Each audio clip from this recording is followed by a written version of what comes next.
Study Bell, belajar daring lewat YouTube. Belajar menyenangkan mengenai rangkuman materi, pembahasan materi, kumpulan soal, informasi pendidikan.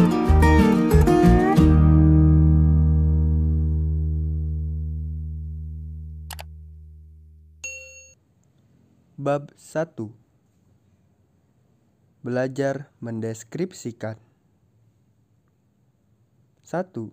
Mengidentifikasi ciri objek, tujuan, dan isi teks deskripsi. Ciri tujuan.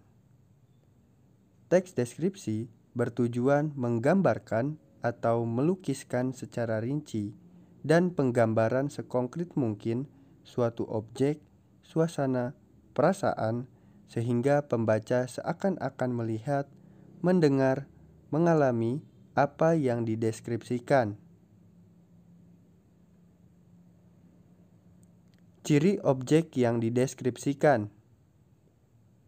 Objek yang dibicarakan pada teks deskripsi bersifat khusus atau objek tertentu yang kemungkinan berbeda dengan objek lain. Objek yang dideskripsikan bersifat pendapat personal. Ciri ini tergambar pada judul berisi objek pada konteks tertentu. Contoh, si Bagas kucingku, ibuku kebanggaanku. Hal yang dibicarakan khusus kucing bernama Bagas yang kemungkinan memiliki sifat berbeda dengan kucing-kucing yang lain. Demikian juga ibu yang dideskripsikan memiliki tanggapan khusus sesuai dengan pendapat penulis tentang ibu yang bisa jadi berbeda dengan ibu pada umumnya. Ciri isi. Isi teks deskripsi diperinci menjadi perincian bagian-bagian objek. Isi teks deskripsi menggambarkan secara konkret atau menggambarkan wisata yang indah akan dikonkretkan indahnya seperti apa. Menggambarkan ibu yang baik akan dikonkretkan baiknya seperti apa. Dengan demikian, teks deskripsi banyak menggunakan kata khusus atau warna dikhususkan pada kata hijau, biru toska, dan oranye. Isi teks deskripsi bersifat personal dengan kandungan emosi, sehingga menggunakan kata-kata dengan emosi kuat. 2. Mengidentifikasi jenis teks deskripsi.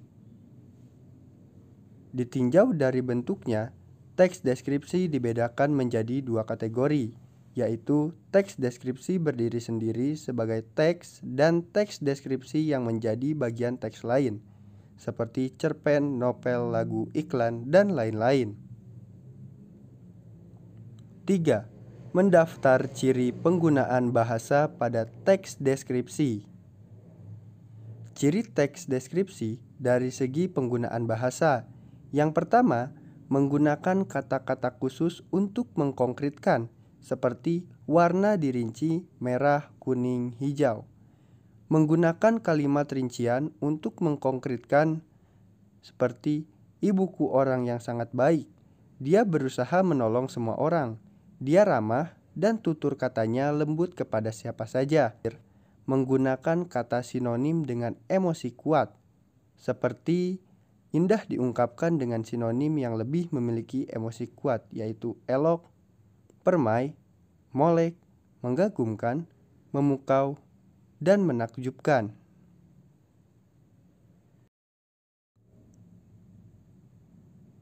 Menggunakan majas untuk melukiskan secara konkret atau pasir pantai lembut seperti bedak bayi, hamparan laut biru toska seperti permadani indah yang terbentang luas, angin pantai dengan lembut mengelus wajah kita. Menggunakan kalimat rincian, terumbu karang berwarna-warni, ada terumbu karang oranye, abu-abu, hijau muda. Menggunakan bahasa sehingga pembaca seolah-olah melihat, mendengar, dan merasakan apa yang dideskripsikan. Dan yang terakhir, teks deskripsi yang memunculkan kata ganti orang, seperti kucingku, ibuku, memasuki wisata ini, Anda akan disambut. Menelaah struktur dan bahasa teks deskripsi. Struktur teks tanggapan deskriptif mencakup 1. Identifikasi, 2. Deskripsi bagian, 3. Simpulan atau kesan. Identifikasi atau gambaran umum berisi nama objek yang dideskripsikan, lokasi, sejarah lahirnya, makna nama, dan pernyataan umum tentang objek. Lalu deskripsi bagian berisi perincian bagian objek, tetapi diperinci berdasarkan tanggapan subjektif penulis.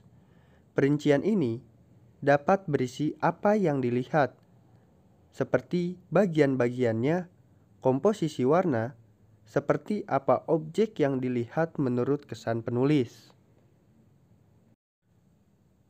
Penggunaan huruf kapital, tanda koma, tanda titik pada teks. Tanda koma dipakai di antara unsur-unsur dalam suatu perincian atau pembilangan. Contoh, Pantai Senggigi berada di Kecamatan Batu Layar, Kabupaten Lombok Barat, Provinsi Nusa Tenggara Barat. Tanda koma dipakai di belakang kata penghubung antar kalimat yang terdapat pada awal kalimat, seperti jadi, dengan demikian. Huruf kapital dipakai sebagai huruf pertama nama diri atau nama diri geografi, jika kata yang mendahuluinya menggambarkan kekhasan budaya, seperti ukiran Jepara, sarung Makassar. Huruf pertama unsur-unsur nama geografi yang diikuti nama diri geografi seperti Selat Lombok, Teluk Benggala, Jalan Gajah Mada. Oke semuanya, untuk materi di video kali ini cukup sekian, dan jangan lupa like, komen, dan subscribe. Kemudian aktifkan loncengnya agar kalian mendapatkan updatean terbaru tentang video pembelajaran, rangkuman materi, dan informasi pendidikan yang kita sajikan di YouTube Study Bell. Karena like, komen, dan subscribe dari kalian akan mendukung channel ini semakin berkembang, dan saya akan semangat lagi membuat video-video mengenai pendidikan.